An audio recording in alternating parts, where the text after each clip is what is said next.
네, 우리 옆에 있는 분들하고 이렇게 인사하도록 하겠습니다. 오늘도 좋은 날입니다.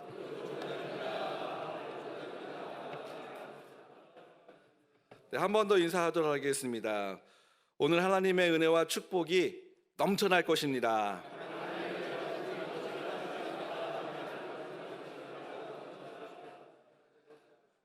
우리가 고백한 대로 우리의 오늘의 하루가 그렇게 만들어져 갈 것을 믿으십니까? 절대 긍정, 절대 감사의 마음이 내 마음 가운데서 넘쳐나고 그것이 생각으로만 있는 것이 아니라 입술로 고백되어지고 나누어질 때 감사는 두 배가 되어지고 긍정은 그 배가 되어지고 우리의 인생도 긍정과 감사의 인생이 되어질 것을 믿으시길 바라겠습니다. 우리 사회자 목사님, 그 장로님이 소개해 주신 것처럼 저는 교회학교 담당 목사입니다. 교회학교는 아이들에게 말씀을 가르치고 성경을 가르치고 아이들이 믿음의 삶을 잘 살아갈 수 있도록 가르치는 곳입니다. 우리 아이들이 교회에서 많은 것들을 배우고 성경 말씀을 배우는데 그것만으로 우리 아이들의 인생이, 아이들의 삶이 신앙의 삶으로 깊이 들어갈 때는 조금 부족합니다. 무엇이 선행되어져야 하고 무엇이 함께 해야 되냐면 가정이 함께 해야 합니다. 지금 이 자리에 계신 분들은 다 봉사자이기도 하지만 한 가정을 책임지고 있는 아버지요 어머니이기도 합니다. 그렇다고 한다면 내가 갖고 있는 이 신앙은, 내가 갖고 있는 이 신앙의 열정은, 봉사에 대한 열정은 가정에서도 내 자녀들이 나의 모습을 보고 야, 나도 저렇게 봉사하고 싶다라는 마음이 들 수 있도록 우리가 가정에서 하나님의 말씀대로 살아가고 내 가정, 내 자녀를 신앙의 힘으로 돌본다면 하나님의 놀라운 은혜가 그 가정을 통하여, 교회를 통하여 아름다운 향기로 나타날 것을 믿으시길 바라겠습니다. 그래서 오늘 여러분들하고 나눌 말씀은 하나님이 우리에게 주시는 축복의 말씀입니다. 이 축복의 말씀이 가정 가운데 나눠지기를 바라는 마음으로 이 말씀을 준비했습니다. 오늘 본문 말씀을 같이 함께 묵상하였는데 많이 들어봤었던 말씀이지요? 네, 많이 들어봤던 말씀인데 이 말씀이 어디에 있는 말씀이냐면 이사야서에 있는 말씀입니다. 특별히 58장은 이사야를 통해서 이스라엘 백성들이 망하고 난 다음에 그리고 다시 이스라엘을 회복시킬 희망의 말씀을 주시는 말씀들 중에 오늘 이 말씀이 있습니다. 근데 오늘 이 말씀은 조금 특별합니다. 이 말씀의 배경은 3절을 보시면 성경책을 다 가져오셨군요. 네. 그러면은 58장 3절 한번 보시면 조금 놀라운 말씀이 있습니다. 기왕 찾으셨으니 성경을 찾는 습관은 좋으니까요. 찾으신 분들은 이사야 58장 3절 말씀을 다 같이 한번 읽어보도록 하겠습니다. 우리가 금식하되 어찌하여 주께서 보지 아니하시오며 우리가 마음을 괴롭게 하되 어찌하여 주께서 알아주지 아니하시나이까. 보라, 너희가 금식하는 날에 오락을 구하며 온갖 일을 시키는도다. 그러니까 58장 3절 말씀이 어떤 말씀이냐면 이스라엘 백성들이 이제는 신앙을 회복하기 위해서 금식을 합니다. 근데 금식을 하는데 금식을 계속 했는데 누가 안 알아줘요? 오늘 말씀을 봤더니 하나님이 안 알아주는 거예요. 나는 맨날 금식해서 내 신앙을 회복시키기 위해서 신앙생활을 열심히 했는데 이 금식을 하나님이 안 알아줘요. 그래서 이스라엘 백성들이 이렇게 얘기합니다. 하나님, 왜 주님께서는 나를 보지 않으십니까? 내가 금식하고 있는데 어찌하여 주께서 내가 금식하는 것을 알아주지 않습니까? 라고 말하는 것이 58장 3절 말씀입니다. 그것에 대해서 예수님이 하나님의 어떻게 대답을 하셨을까요? 보라, 너희가 금식하는 날에 뭘 하고 있다고요? 오락을 구하며 그리고 온갖 일을 시키고 그 4절에 보면 논쟁하고 다투고 악한 주먹으로 서로 치고받고 하고 있고 금식은 밥을 한 끼 굶는 것이 아닙니다. 금식은 내가 하루 그냥 밥을 먹지 않고 그냥 일상생활에 가면서 그냥 할 거 다 하고 세상에 있었던 모습으로 말하고 행동하고 다 하면서 한 끼 굶는 것이 금식이 아니라고 하는 거예요. 근데 이스라엘 백성들은 내가 한 끼를 안 먹었으니 이것이 금식이다라고 생각하고 다투고 할 거 다 하고 오락하고 심지어는 싸우고 주먹질하고 그러면서 하나님 앞에 나 금식했는데요. 왜 내 금식을 알아주지 않으세요? 라고 말하는 것입니다. 금식은요, 한 끼를 굶는 것이 아닙니다. 밥을 먹지 않는 그 시간을 통해서 하나님을 생각하고 묵상하고 기도하는 것이 금식입니다. 나의 삶 가운데 다투고 부정적으로 말했었던 그런 모든 것들을 내려놓는 것, 나의 삶의 자리에서 내가 늘 했었던 것들을 내려놓고 주님에게 집중하는 것, 그것이 바로 금식의 참뜻임을 믿으시길 바라겠습니다. 그래서 오늘 말씀을 봤더니 6절에서 7절에 하나님이 기뻐하시는 금식은 흉악의 결박을 풀어주고 멍에의 줄을 끊어주고 멍에를 꺾는 것이라고 이야기하시면서 8절에서 12절에 보면 그렇게 해서 너희들이 하나님이 기뻐하시는 금식을 하면 내 빛이 새벽같이 비춰질 것이고 내 치유가 급속할 것이고 야훼의 영광이 내 뒤에 나타날 것이라고 말씀하고 있습니다. 그래서 이 금식을 통해서 우리에게 얻어지는 유익, 축복, 그것들 중에 오늘 읽은 말씀이 있습니다. 오늘 읽은 말씀을 보면 야훼가 너를 항상 인도하여라고 말씀하고 있습니다. 이 항상 인도하여 이 말씀은 어디에 쓰여 있는 말씀이냐면 출애굽 상황에서 하나님께서 이스라엘 백성들을 항상 인도하였을 때 썼던 단어가 이 이사야서 58장 11절에 쓰여져 있습니다. 이건 무슨 소리냐면 야훼 하나님께서 이스라엘 백성들을 광야길에서 인도하실 때에 어떻게 인도하셨습니까?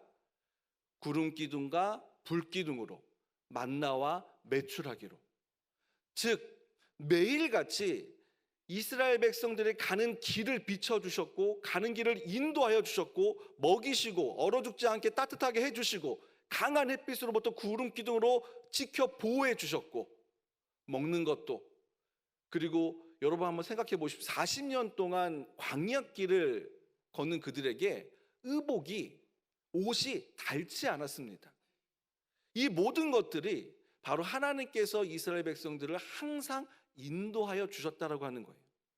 이사야는 그 이스라엘이 광야길에서 40년 동안 지키신 그 하나님의 인도하심이 지금 너희와 동일하게 있다라고 말씀하고 있는 것입니다. 40년 동안 출애굽을 통하여 함께하여 주시고 먹이시고 재우시고 그 길을 인도해 주신 하나님의 손길이 바로 지금 예배를 드리고 예배 가운데 나온 우리의 삶 가운데서도 그 하나님의 인도하심이 임한다라는 사실을 믿으시길 바라겠습니다. 이렇게 하나님이 인도하여 주셨을 때 두 가지의 결과가 있다고 성경은 이야기하고 있습니다. 첫 번째가 무엇이냐면 메마른 곳에서도 내 영혼을 만족하게 하며 라고 말하고 있습니다. 이 메마른 곳은 어떤 물의 부족함을 뜻할 수도 있지만 이 표현은 비유적인 표현입니다. 이 메마른 곳은 절망을 뜻합니다. 우리의 인생을 살아가다가 보면 삶에 기쁨이 있고 은혜가 있고 축복이 있을 때도 있지만 분명히 삶에 어려움이 있고 절망이 있고 힘든 순간에도 있습니다. 그런 힘들고 어려운 순간에 메마른 곳에서도, 그 절망의 곳에서도 내 영혼을 만족하게 하며, 즉 절망감에 휩싸여 있는 우리의 영혼을 하나님께서 만족하게 하고 그 절망에서 끌어주신다라고 합니다. 무엇을요? 우리의 영혼을, 우리의 마음을. 하나님이 절대로 절망에 빠져 있는 우리를 홀로 두지 않으십니다. 메마른 곳에 있어도 우리가 절망하지 않을 수 있는 이유는 바로 우리의 영혼을 만족하게 하고 붙드시고 끌어올리시는 하나님의 손길이 있기 때문입니다. 힘들고 어려운 일이 있을 때 기억하십시오. 메마른 곳에서도 내 영혼을 만족하게 하시는 하나님의 손길이 나와 함께하고 있다라는 사실을 믿으시는 여러분들 되어주시기를 주님의 이름으로 축원드리겠습니다. 또한 이렇게 만족하게 하시며, 두 번째는 오늘 또 58장 11절 중간에 봤더니 내 뼈를 견고하게 하리니라고 말씀하고 있습니다. 그 교구에서 이렇게 사역을 하다가 보면 되게 권사님들이 되게 좋아하는 표현들이 있어요. 그 표현이 바로 오늘 읽은 이 표현입니다. 내 뼈를 견고하게 하리니. 어떻게 뼈가 좀 견고해질 것 같습니까? 그러니까 글자 그대로 읽으면 내가 뼈가 좀 견고해져서 뭐 골절이나 뭐 이렇게 아파가지고 뼈 가지고 이제 그 골다공증이 걸리신 권사님들은 되게 좋아들 하시는 말씀인데, 물론 우리의 뼈가 건강해지는 거 그 말씀도 말이 맞습니다. 근데 이 내 뼈가 견고하게 되리는 이것은 우리의 건강을 뜻합니다. 우리의 건강까지 주님께서 책임져 주신다라고 하는 것입니다. 여러분, 그 살다가 보면은 질병에 걸리기도 하고 아파 보기도 하고 그러시지요. 어떻게 아프면 집에서 좋아해요, 안 좋아해요? 좋아합니까? 저는 집에서 다치면은 되게 싫어해요. 왜 싫어할까요? 네? 네, 왜 싫어하냐면 일을 못 시키니까. 네, 일을 못 시켜서 싫어합니다. 왜냐하면은 이게 제가 그러니까 아빠로서 집에 가면은 목사가 아니라 아빠입니다. 네, 아빠로서 해야 될 일들, 내 자녀에게 해야 될 일들이 있는데 이게 아프면 그걸 못 하거든요. 근데 제가 몇 주 전에 약간 손을 다쳤어요. 그러니까 제가 이제 가족하고 있을 때 하는 일들 중에 저는 그렇게 중요하다고 생각하지 않는데 가족이 되게 중요하게 생각하는 일이 있습니다. 근데 제가 손을 다쳐가지고 그걸 못 하고 있는데 너무 싫어하는 거예요, 애들이. 그게 바로 뭐냐면, 놀라지 마십시오, 귀지를 파는 겁니다. 저는 그게 그렇게 중요한 줄 몰랐는데, 애들은 저희 집에 4번까지 그러니까 4명이 있는데 이 4명이 매일같이 찾아와요. 귀 이거 해달라고. 그러니까 제가 너무 그게 귀찮아가지고 조건을 달았습니다. 너희들 머리 감을 때만 해줄 거야. 그러면 애들이 귀를 너무 파고 싶으면 어떻게 할까요? 머리를 감습니다. 근데 생각보다 머리를 자주 감아요. 그래서 이거를 하는데 저는 그게 애들한테 이거 뭐가 대수냐라고 하는데 애들은 그거를 너무 좋아하더라고요. 그 막내는 어떻게 제가 조금 오래 해주면 귀지를 파다가 잠을 자기도 합니다. 그것만큼 아이들한테 중요한 건데, 제가 왼손이 조금 다쳤어요. 근데 이 귀를 이렇게 잡아당겨가지고 그 구멍을 보고 이걸 넣어야 되는데 왼손으로 못 잡아당기니까 애들이 너무 싫어하는 거예요. 아빠 이거 언제 나? 아빠 언제 해줄 수 있어? 조금만 기다리라고 했는데, 건강한 거 우리는 아프지 말아야 합니다. 그리고 여러분들 아파서 봉사 빠지면 돼요, 안 돼요? 안 됩니다. 하나님 앞에 봉사해야 되는데 아프면 안 됩니다. 자, 우리 손을 내 가슴에 얹고 자기 이름을 한번 고백해 보겠습니다. 상영아, 제 이름 부르지 마시고, 상영아, 너 뼈가 견고할 거야. 다치지 말고, 아프지 말고, 하나님 앞에서 건강하게 봉사하자. 자, 우리 하나님께 한번 영광의 박수 드리도록 하겠습니다. 네, 건강하게 하나님 앞에 봉사하여 나아갈 때, 그리고 이 건강함은 바로 내 가정, 내 자녀에게도 흘러가는 축복이 되어줄 줄로 믿습니다. 그리고 두 가지의 이 축복이 임한 다음에 또 이사야는 이런 말씀으로 축복을 하고 있습니다. 너는 물된 동산 같겠고라고 고백하고 있습니다. 너는 물된 동산 같겠고. 그러니까 물된 동산이라고 하는 의미를 우리가 이거를 이렇게 공부하지 않아도 어떤 의미인지는 그래도 조금 알 수 있을 것 같아요. 어떤 의미인 것 같습니까? 물된 동산 같겠고, 동산은 일단 있겠고, 물된이라고 하니까 우리 이 표현 잘 쓰진 않잖아요.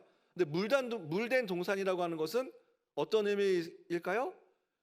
그러니까 물이 좀 있는, 그죠? 물이 좀 풍부하는 그런 동산을 여러분이 생각하시면 될 것 같습니다. 근데 우리는 물된 동산하면 뭐 우리는 산에서도 물이 흐르고 강도 많이 있고 그런데 이스라엘에서 물된 동산이라고 하면 조금 의미가 다릅니다. 일단 이스라엘에서는 물이 귀할까요, 안 귀할까요? 굉장히 물이 귀합니다. 연 강수량이 1년에 600mm입니다. 그러니까 1년에 600mm인데 이 600mm가 거의 우기 때, 이스라엘은 건기와 우기가 나눠져 있는데 건기 6개월, 우기가 6개월입니다. 근데 그 600mm가 거의 언제 내리냐면 우기 때만 내려요. 그러니까 6개월 정도만 600mm면 60cm, 1년 동안 그거밖에 안 내리는 거예요. 그러니까 물이 굉장히 귀한 나라입니다. 그래서 이스라엘이라 한다고 한다면 물은 축복의 상징입니다. 풍부의 상징입니다. 풍요로움의 상징입니다. 그래서 이사야는 너는 물이 넘쳐나는 물된 동산 같겠고 너는 하나님의 풍요로움, 하나님의 축복, 하나님의 은혜가 어떻게 되어진다? 흘러 넘쳐나는 삶이다라고 고백하고 있는 것입니다. 물된 동산에는요, 그 옆에 나무가 심겨지면 그 나무가 마르지 않습니다. 그 나무가 뿌리를 내리고 잎사귀를 내고 열매를 맺습니다. 왜? 물이 끊어지지 않으니까. 근데 이스라엘에는 열매가 맺는 나무가 그렇게 많지 않습니다. 왜? 물이 적으니까요. 근데 물된 동산은 다릅니다. 물된 동산은 하나님이 주시는 뿌리, 줄기, 잎사귀, 열매 이 모든 것들이 풍족하게 풍요롭게 맺어지는 놀라운 축복이 임한다라는 사실을 믿으시길 바라겠습니다. 마지막으로 우리 11절의 마지막 부분, 너는 물된 동산 같겠고 또한 어떠한 은혜와 축복이 있느냐? 물이 끊어지지 아니하는 샘 같을 것이다 라고 말하고 있습니다. 물이 끊어지지 않는 샘. 이 물은 앞에 있는 물과 조금 의미가 다릅니다. 앞에 있는 물된 동산이 어떤 물질적인 풍요로운 삶의 풍요로움이라고 한다면 이 뒤쪽에 나와 있는 물은 영적인 물과 같습니다.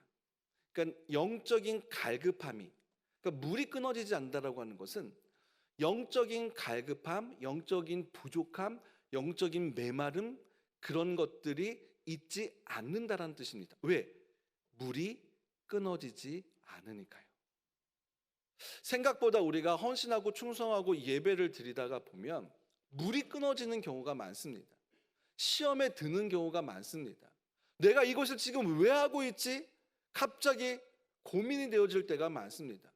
사람에게 상처를 받고 내가 헌신하고 내가 있는 이 자리를 다시 한번 생각해 되어지는 경우가 많습니다. 살아가다가 보면 물이 끊어지면 은혜가 떨어지고 물이 끊어지면 헌신이 떨어지고 물이 끊어지면 예배를 드리는 내 마음이 메마른 사람과 같이 형식적으로 앉아 있을 수 있습니다. 자리가 사람을 만든다고 하는데 그 자리에 물이 끊어지지 않아야 합니다. 하나님의 영적인 힘이, 영적인 능력이 공급되어지지 않으면 우리는 언젠가, 나의 힘은 언젠가 닳고 없어지기 마련입니다. 그렇기 때문에 가장 중요한 것은 하나님이 주시는 영적인 물이 끊어지지 않는 샘이 되어지는 것이 가장 중요한 것을 믿으시길 바라겠습니다. 저는 오늘 들은 이 말씀을 우리 남성교회 모든 임원들이 마음에 새기길 원하고 그리고 이 말씀을 가지고 가정 가운데 나아가길 원합니다. 한번 내 자녀에게 내 가정에 가서 말씀을 나눌 때 그냥 이 말씀을 읽어줘도 은혜가 되어지고요. 야훼 하나님께서 너를 항상 인도해 주셔, 우리 가정을 항상 인도해 주셔, 출애굽을 불기둥, 바람기둥으로, 불기둥과 구름기둥으로 인도해 주셨던 것처럼 그러면 어떻게 되어지느냐? 우리의 영혼을 메마른 곳에서도 만족하게 하고 뼈를 견고하게 해주고 물된 동산 같게 해주고 물이 끊어지지 않은 샘 같은 은혜와 축복이 너의 삶에, 내 자녀의 삶에 넘쳐날 거야. 이렇게만 말씀을 나눠줘도 하나님께서 이미 말씀을 통해 은혜 받은 여러분들 심령 안에 성령의 충만함을 주셨고 은혜를 주셨기 때문에 말하는 순간 하나님의 은혜가 나누어질 것을 믿으시길 바라겠습니다. 이 짧은 시간이지만 우리 잠깐 기도하기 원합니다. 하나님, 이 말씀을 내 가슴에 새기길 원합니다. 그냥 듣고 끝나는 말씀이 아니라 오늘 하루 종일 이 말씀을 묵상하고 이 말씀을 붙들고 기도하여 나아갈 때 내 가정에서 내가 만나는 사람들에게 나누어 은혜가 되어지는 말씀이 되어지게 하여 주옵소서.